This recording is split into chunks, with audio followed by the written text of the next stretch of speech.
All right, welcome back, everybody. My name is Matthew, and Thanksgiving is right around the corner. And that means I'm going to be creating the menu for my Thanksgiving dinner with my family. I'm super excited about it. I've got some really unique ideas that I'm really excited about. But before I really dive into making the entire meal, we're still, a couple days out, so I'm actually going to take the opportunity to do some tests, test my ideas, techniques, flavors, as well as get a feel for the timing of everything. It does have a lot of complexity and a lot of moving pieces, so without further ado, let's get started.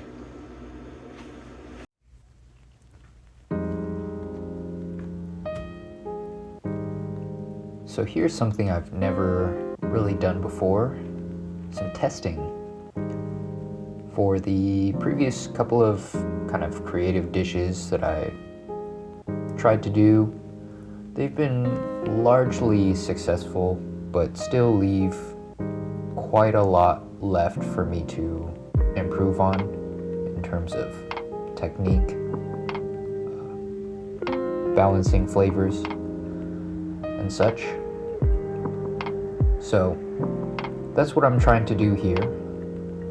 Most of the things that I'm doing are at not only a smaller scale, but also a simpler scale. For certain sauces, I'm using just a store-bought stock as a base rather than making my own.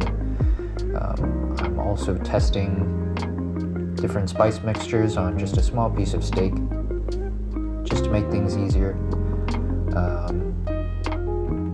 And this was very, very insightful, as I'll kind of later reveal my conclusions once I taste everything.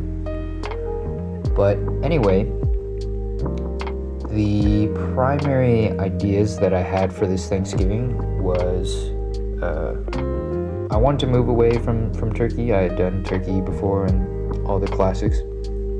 But this year, I wanted to do a prime rib. So, I'm actually not doing just a prime rib. I'm also doing a prime rib with roasted carrots, parsnips puree, potatoes, and a tiramisu. Now, those all sound like fairly common or standard holiday foods, but I'm giving it a bit of a Middle Eastern twist. I've been recently super inspired by a lot of things in my Instagram feed to do some Middle Eastern flavors, adding different kind of Middle Eastern, Greek, and Indian kind of spices, and injecting them into these kind of fall holiday dishes here. And I've been jotting down a lot of my ideas in my sketchbook and bouncing them back and forth off with ChatGPT, and planning as much as I could, but nothing really, as you'll see later, nothing really prepares you better than actually testing. And even testing more than once. I learned a lot from this test. I think I could have benefited from doing a second round. Unfortunately, I couldn't exactly afford that luxury, but anyway, here's our prime rib. I'm testing different spice rubs. It did get a little too well done. There's a pan sauce or a demi-glace, our parsnips puree, roasted potatoes, glazed carrots, as well as a tiramisu, or a variation thereof. And I got my roommate Juan to help taste test and give me second pair of taste buds to see what worked and what didn't work, and I learned a ton. There were some things that really needed some work. I was really glad to have learned at this stage in the process, and you can see that I've got my sketchbook ready to go to take some notes. A lot of the beef or the roast spices turned out quite spicy, so I toned those down and made all those adjustments. And pretty soon it came to a couple days out from game day. Started making my stock, preparing my roast with all the updated spice mixture. Tied that bad boy up with some twine, and that'll help to make it cook more evenly.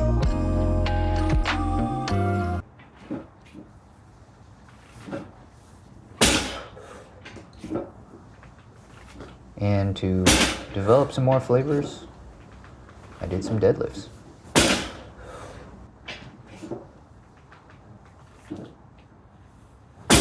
After about 12 hours, the stock was ready. All the flavors had been infused into the water, and eventually that stock was chilled, skimmed, and infused with some wine. I added some even more aromatics to reduce down further. Now I'm prepping some carrots. These types of carrots are actually a variation of fondant carrots. The only difference being that I'm using carrots instead of potatoes. I'm also poaching my parsnips inside a little bath of heavy cream. Blended that thing up till it's super smooth. It's really nice because it doesn't develop any gluten like potatoes do. Pop some ladyfingers in the oven to prep my tiramisu. Now this tiramisu I'm doing is kind of Turkish tiramisu, I'd call it.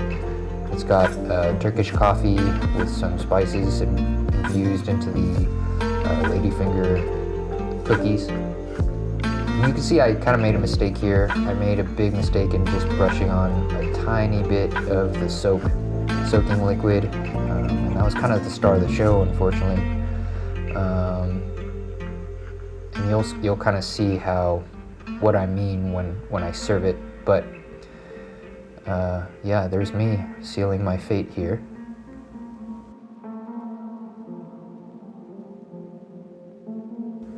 And here we are. It is game day, and I'm doing final prep, chopping shallots, making all the final preparations, setting everything aside. That way I'm not scrambling or running around trying to chop things as things are burning on the stove. I've learned to both do this and also just kind of cook and work on the fly, but doing this is definitely a real advantage. You don't end up kind of sweating and running around and crying over burned sauces and whatnot. So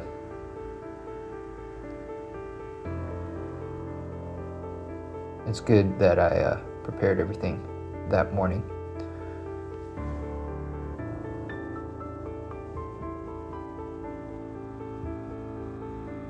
And there's my mom helping me out as well.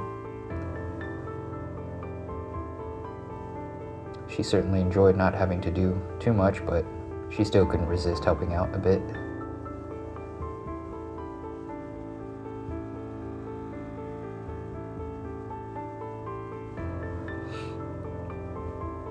And eventually, after some time, I popped that roast into the oven. And that's when the real fun began. You can see from this pretty cool shot of me on the stove. There's me working the carrots. I'm heating up the parsnips. that were previously prepped and chilled from the previous day. I'm still reducing my sauce, but everything came together pretty nicely. Nothing really got overdone, and that was probably the biggest beauty of being able to test as well, getting the timing right. And here are the final dishes: orange maple roasted fondant carrots, parsnips puree with saffron, roasted potatoes with tarragon and toum, and the star of the show, our prime rib. Everything turned out super luxurious. I think my family really enjoyed it, especially the carrots and the potatoes. Prime rib turned out really good as well, really tender. It wasn't prime grade, and it had a little bit of a gray band, but everybody enjoyed it. I also made a kind of an Arabic sweet iced tea as well. There's me giving the final pistachio dusting for the tiramisu, and you can see when I pull that tiramisu out, it just came out a little too solid, and you know that soak didn't really penetrate enough, unfortunately. It still turned out pretty nice, but anyway, it was still enjoyable, and it was still I'm still glad to have learned some new things, still gained a couple more hours of experience. And that's pretty much everything. I just wanted to share that with you guys. Be sure to like and subscribe. Hopefully the algorithm doesn't hide this video. I know it's only a week after Thanksgiving, but anyway, thanks for watching.